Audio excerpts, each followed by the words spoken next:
ओम गण गणपते नमः। आज अपने सुनते हैं वाल्मीकि रामायण बालकांड का छठा सर्ग।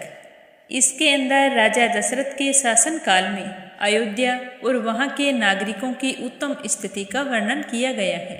तो भगवान की कृपा पाने के लिए एकाग्र होकर प्रसन्नचित मन से सुने। सुनना शुरू करने से पहले कमेंट बॉक्स में मर्यादा पुरुषोत्तम भगवान श्री राम की जय हो जरूर लिखें।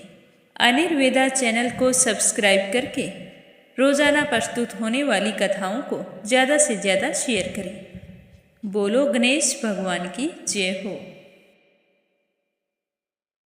बोलो सियावर रामचंद्र भगवान की जय हो। हनुमान जी बाबा की जय हो।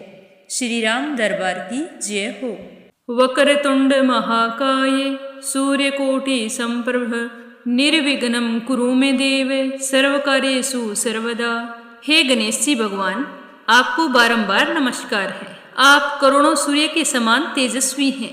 आप हमारे सारे कार्य बिना किसी विघ्न के पूरे करने की कृपा करें। उस अयोध्यापुरी में रहकर राजा दशरथ प्रजावर्ग का पालन करते थे। वे वेदों के विद्वान तथा सभी उपयोगी वस्तुओं का संग्रह करने वाले थे। दूरदर्शी और महान तेजस्वी थे। नगर और जनपद की प्रजा उनसे बहुत ही प्रेम करती थी।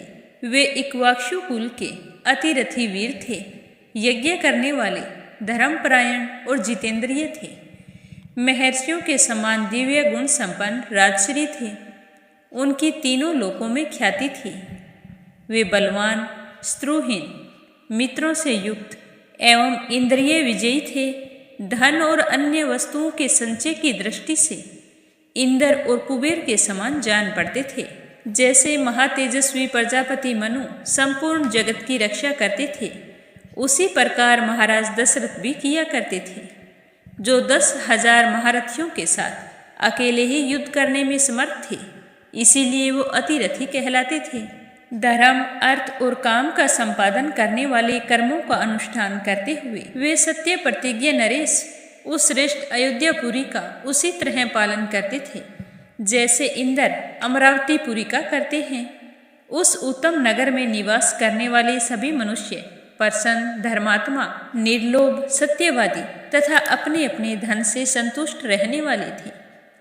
उस श्रेष्ठ पुरी में कोई भी ऐसा कुटुंबी नहीं था जिसके पास उत्कृष्ट वस्तुओं का संग्रह अधिक मात्रा में ना हो, जिसके धर्म, अर्थ और काम्य पुरुषार्थ सिद्ध ना हो गए हों तथा जिसके पास गाय, बैल, घोड़े, धन धान्य आदि का अभाव हो।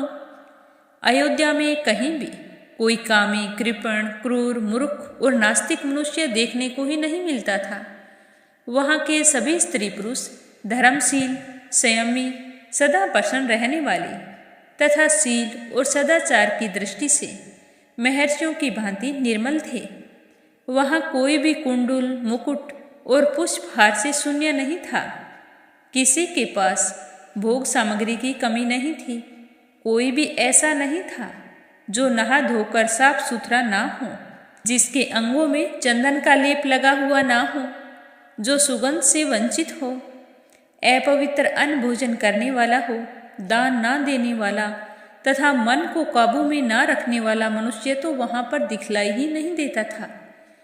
कोई भी ऐसा पुरुष देखने में नहीं आता था जो बाजूबंद तथा हाथ का आभूषण धारण किए हुए ना हो।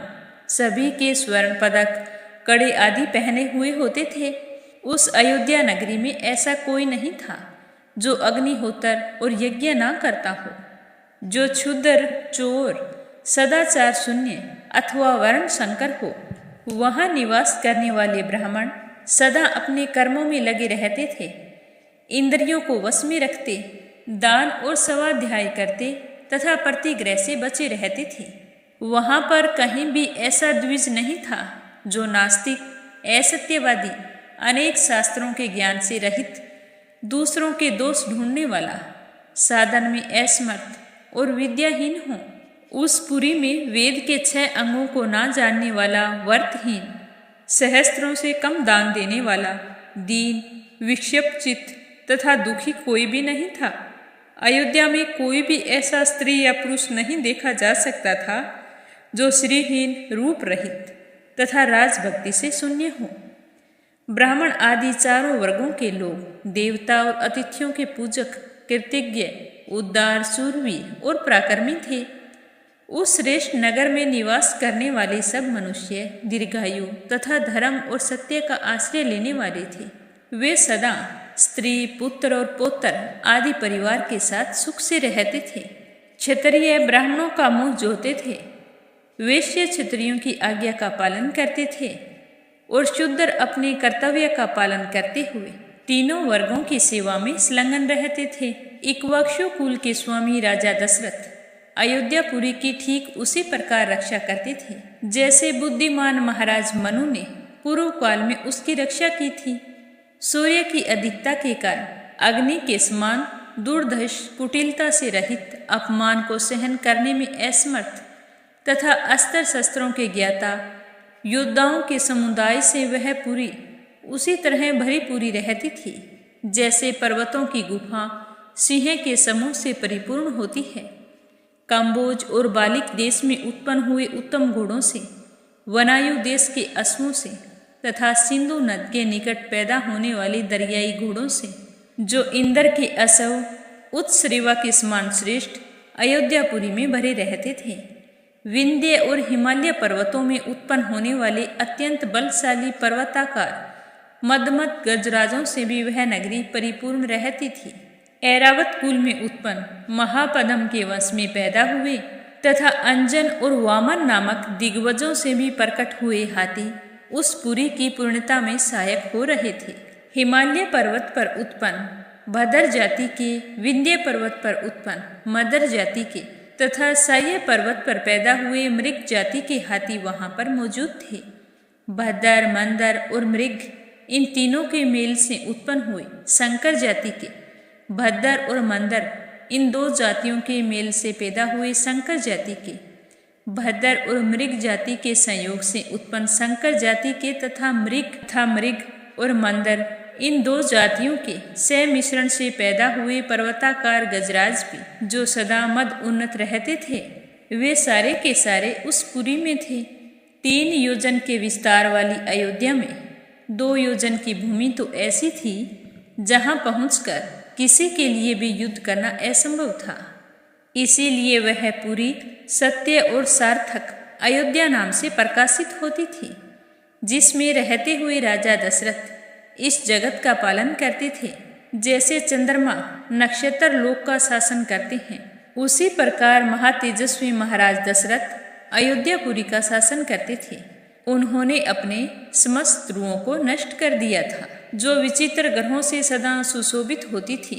सहस्त्रों मनुष्यों से भरी हुई उस कल्याणमयी पुरी का इंद्र तुल्य तेजस्वी राजा दशरथ न्यायपूर्वक शासन करते थे।